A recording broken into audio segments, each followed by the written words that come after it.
Hello students, I am Dr. Garima Srivastava from Lal Bahadur Shastri College, Lucknow.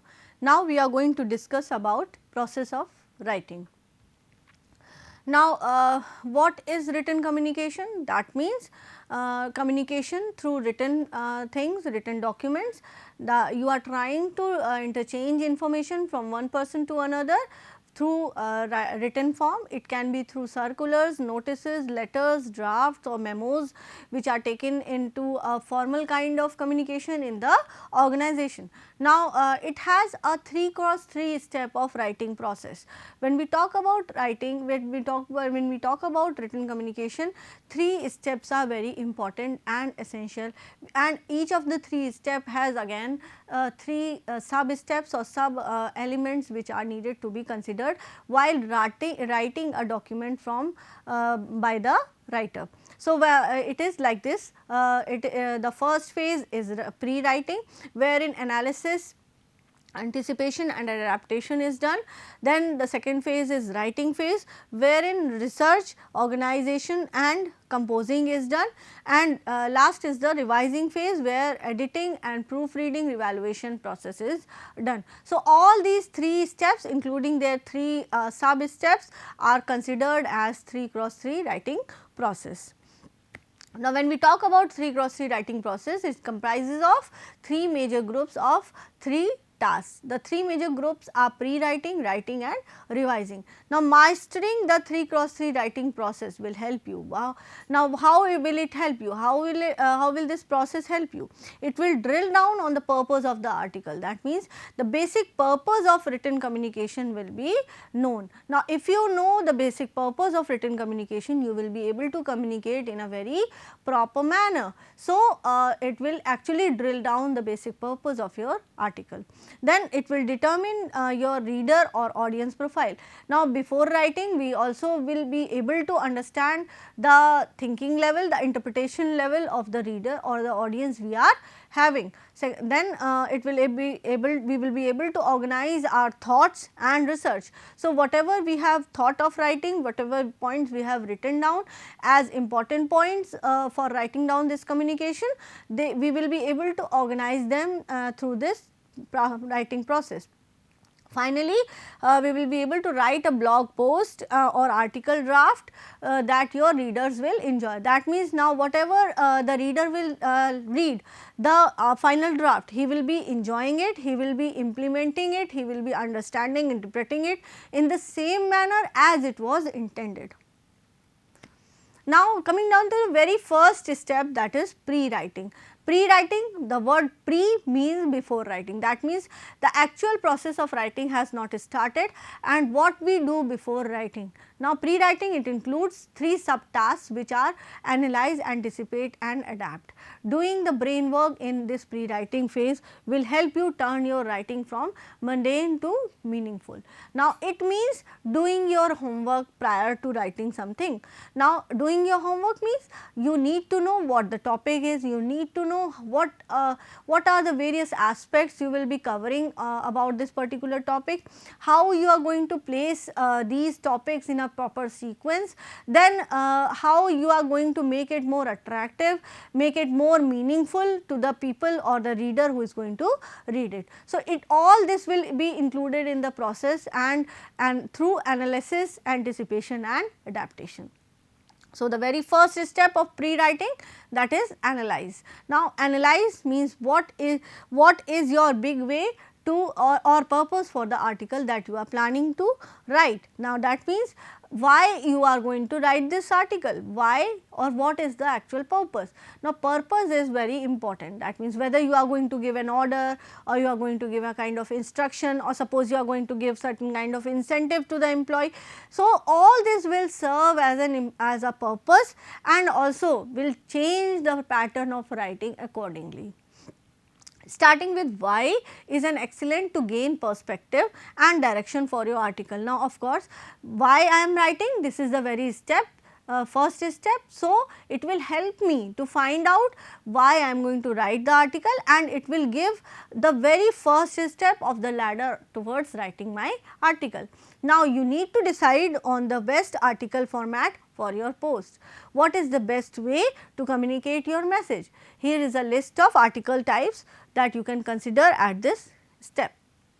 So, you can prepare a listicle, or you can prepare a how to do list or tutorial. You can also go through various reviews and get the results of those reviews. Then versus review, that means you can compare your original review with other reviews that are already available in the market or on any other websites, like service or product comparison. Second, then expert roundup or resource interview, that means you can take up expert feedback from within your organization before delivering. So, then again you can conduct different kind of resource interviews, question answer interviews, then features, spotlight, checklist, editorial, opinion post and recipe. So, these are the basic you can say types in which you can decide that you are going to deliver your written communication. Then comes the second step, that is anticipation. Anticipation is the next step of is the next step of your pre-writing. That means you need to anticipate your audience and their specific profile. That means you should be aware, you should be knowing your audience. That means what is the level of knowledge of your audience, and till what extent you need to explain them on the particular topic. So, this anticipation is also very important.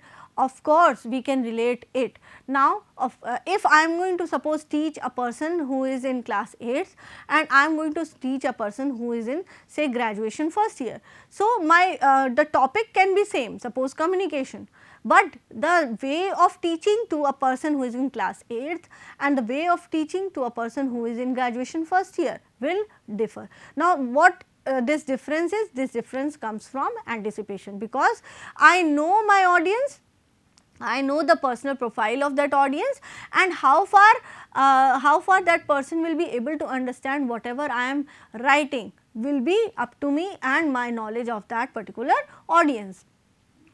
Knowing who you are writing to give you direction for your writing task, you can do a deep reader profile exercise with the specific information, such as you can go through the various information of your reader, like their age, occupation and gender, or you can keep it simple. So, if you cannot go through the different profiles of your audience, suppose you have mixed audience over there, you have to now you need to keep everything very simple. So, suppose you need to cover a topic that is a simple topic, as well as it covers somewhat sophisticated kind of aspects. So, over there it will be the art of your writing, it will be the approach of your writing, that how you are going to start your topic, then gradually moving towards detailed part of your topic, and then concluding that part of your topic. So, it may be covered in a very simple manner,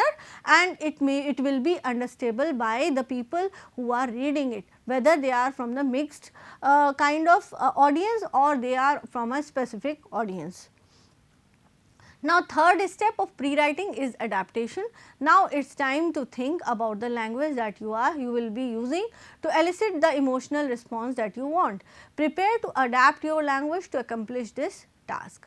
Now, of course, you will be adapting your information, you will be adapting your thought process and penning it down for the people who will be reading it. So, now keeping in mind everything, now keeping in mind all the jotted points, all the filtered points, and then adapting your knowledge, adapting your language skills according to the audience, you are going to pen down those particular filtered points that you have jotted down.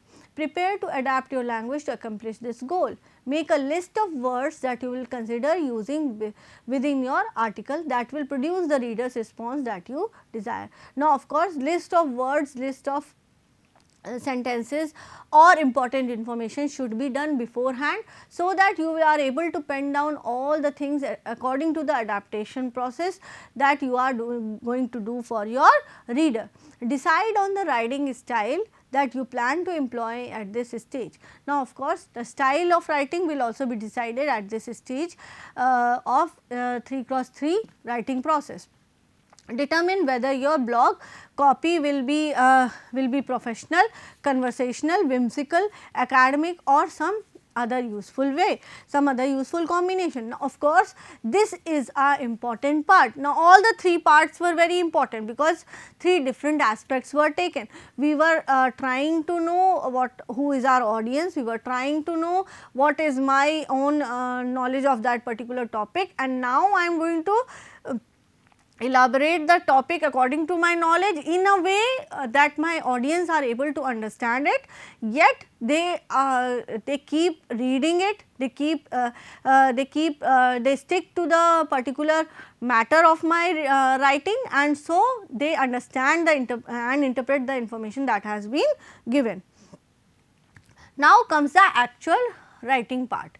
Writing, the second group of 3x3 tasks, it includes 3 other subtasks, that is research, organize and compose.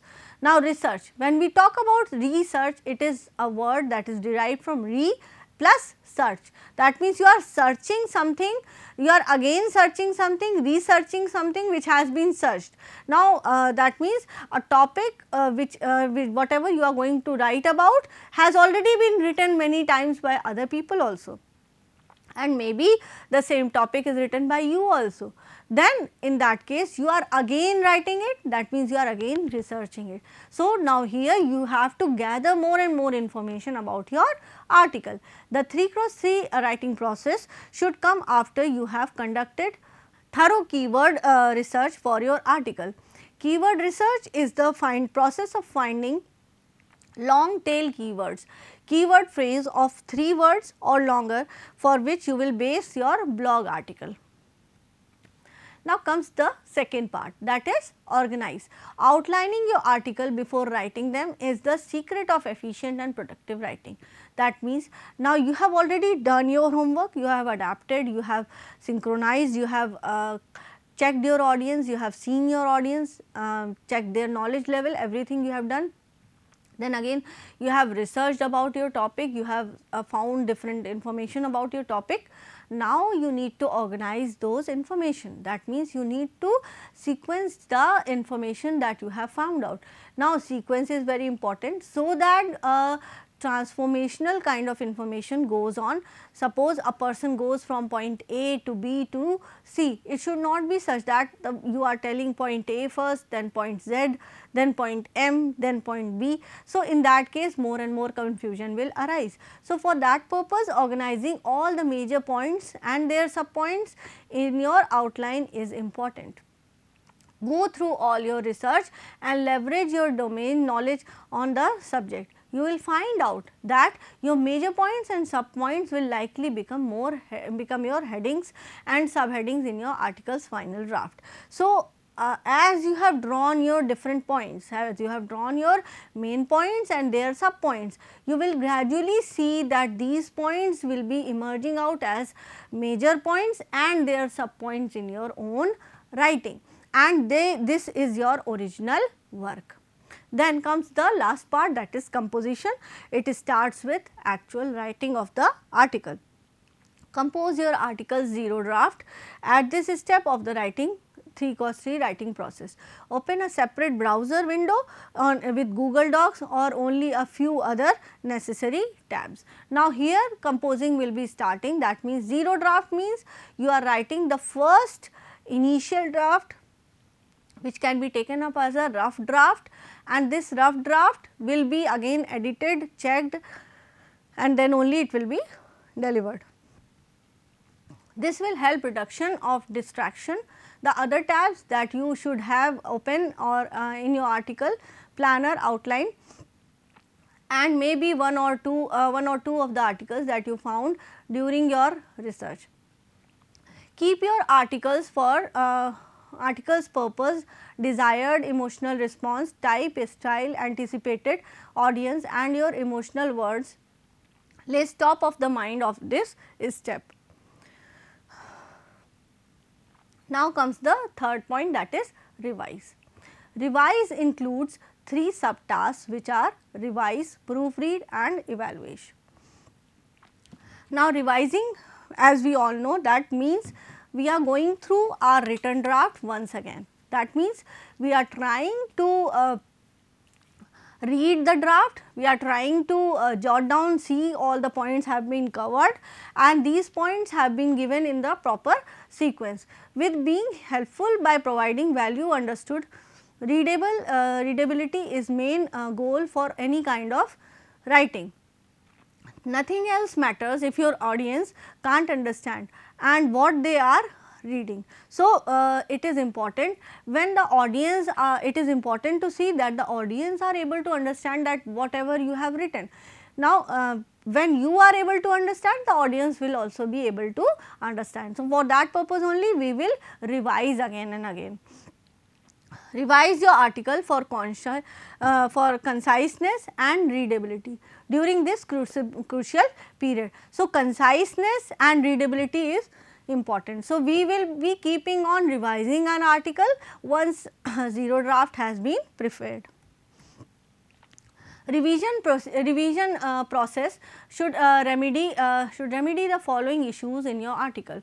Run on sentences, wordy phrase, superfluous modifiers, long lead ins for sentences, they are usually with that or because. Paragraphs are too long, longer than 6 to 7 sentences, adverb overuse, compound preposition, redundancies, filler words and fluffs. So, all these points should be carefully checked while we are revising our draft. Then comes concise language is easier than a fluff. So, we need to write more concisely, more specifically, rather than going in for very much flowery language or fluffy language or elaborating our language, elaborating our text for no use. Also, readers are more likely to share articles that can be understood. Use parallelism for more concise writing. Parallelism is 2 or more phrases or clauses in a sentence that have the same grammatical construction.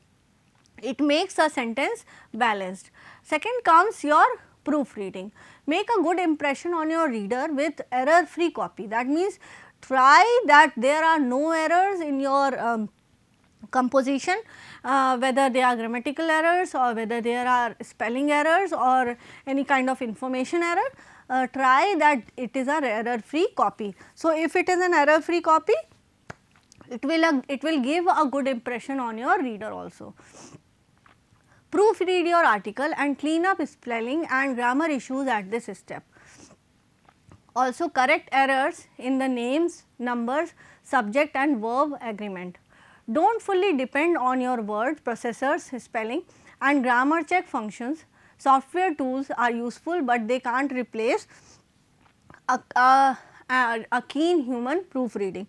So, we can use various software also for checking various corrections, such as your spelling mistakes or grammar mistakes, but of course, this cannot be replaced, these softwares cannot replace your human proofreading. So, human proofreading is very important. Then comes the last step, that is evaluation. Go back through the 3x3 writing process to see if you completed the task at every step. Consider the following questions after you have completed the first 8 steps of writing process. Did you write your article with clear purpose? Did you write for the right audience? Use language that will connect with them.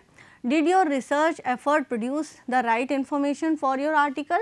And did you disclose the source for any statistics that you provided? Will your article inspire, motivate or educate the reader and drive them to take actions? Did you choose the best article format for communicating the information? Coming down to the next point, that is coherence. When we talk about written communication, coherence is an important aspect. Coherence means being together, sticking to the topic, that means you are not deviating away from the topic, it is very important. So, sometimes when writers start writing, they lose the main topic and they deviate away from the main topic, main aspect for which they were writing. Coherence refers to a certain characteristics or aspects of writing. It means stick together. Coherence in writing means that all ideas in a paragraph flow smoothly from one sentence to the next sentence. With coherence, reader has an easy time understanding the ideas that you wish to express. Connectors are the words that we use to add coherence to our writing. Now, communication through electronic media. Now, when we talk about communication, we have oral communication, we have written communication. Similarly, we have electronic media communication also. So, in this pandemic era, after the pandemic, more and more electronic media has been used for communication. For example, we are going through different meetings on Google Meet, Zoom meeting, and we are communicating through mails, their attachments and other aspects. Different PDF files, different scanned files are used for serving the purpose. So, when we talk about communication, only written communication or oral communication cannot be heard.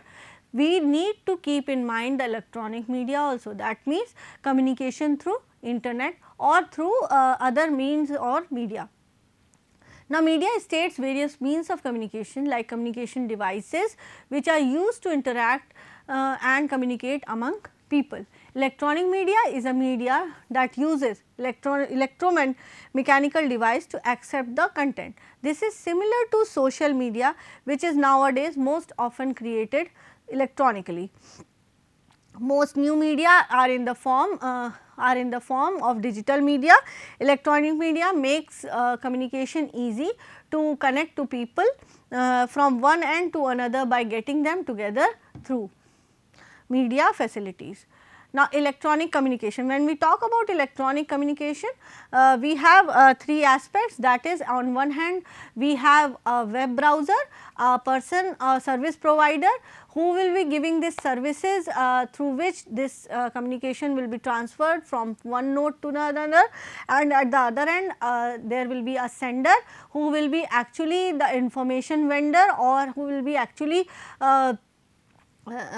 turning the raw information into meaningful information and sending it to the receiver. So, when we talk about electronic media, we will be also discussing about the advantages and disadvantages of this media. When we talk about advantages of electronic media, it delivers the message very quickly. So, now when in the era of mailing the letters through post, it took a lot of time to reach the other person and during this time due to this delay there may be losses to the organization. Now, with the advent of internet, with the advent of fast service providers, we are able to deliver the message in a very quicker manner. Plus, this information can be given to a large number of people, group of people at one go, at one click of a button. So, it delivers the message very quickly. Then reaches geographically dispersed audience. So, if I have very much dispersed audience and they are located in different locations within the same country or some other country, electronic communication will serve a very good purpose. Through this communication, I will be able to send my written communication as well as my oral communication to people all across the world, all across the country in a very faster manner. Then it offers a persuasive power for multimedia formats. Now, of course, when we talk about electronic communication, certain media, certain platforms, they offer different multimedia formats through which we are able to send the information in a more precise, more better manner. So, we do not need to format those letters also, we just input our information and the information is sent. It can increase accessibility and openness in an organization. So, as far as an electronic communication is concerned, it will increase more accessibility to the other people in the organization. Now, talking about the disadvantages of electronic communication. The disadvantages are that it is easy to overuse. That means, through electronic communication, if we use electronic communication, sometimes it is overused in the organization. Privacy risk with confidential data. Sometimes electronic media may be hacked, may be taken up by other people who are not intended for the same media. So, over there may be a process where there may be a leakage of secrecy of the information. Then it involves high security risks, because electronic media, the information can be leaked out by the hackers, and also information may be disturbed, or it may be discreted by a number of viruses on the internet. Then it involves frequent interruptions. Why? Because there may be a breakage in the network of the service provider. Now, different communication devices. Telephone, one of the most commonly used communication device is telephone. Now, we can call it as a mobile phone. PDAs is personal digital assistants. Radios used to send message in long and short distance, and in the closed network of various receivers. And then lastly, we can use computer as a communication device. So, we can have following types of e-communications within the organization, that is blogs, telephone, fax, email, teleconferencing, then instant messaging, social networking, Skype, text messaging, video conferencing, and other forms. Now, we can use these electronic media to serve the purpose to disperse the information from one end to the another in a very faster manner, in a very sophisticated manner, by using all these methods. So, in nowadays organization needs to be very much upgraded, they need to be upgraded with the techniques which are used in day to day life. So, now if we consider this pandemic era where coronavirus is there, more and more contactless meetings are there, conferences are there. So, over there this kind of digital media will help a lot. So, this digital media, if an organization takes care of, if it takes care of, it will be able to cope up with this emergency situation and thereby not losing its business to a large extent. Thank you.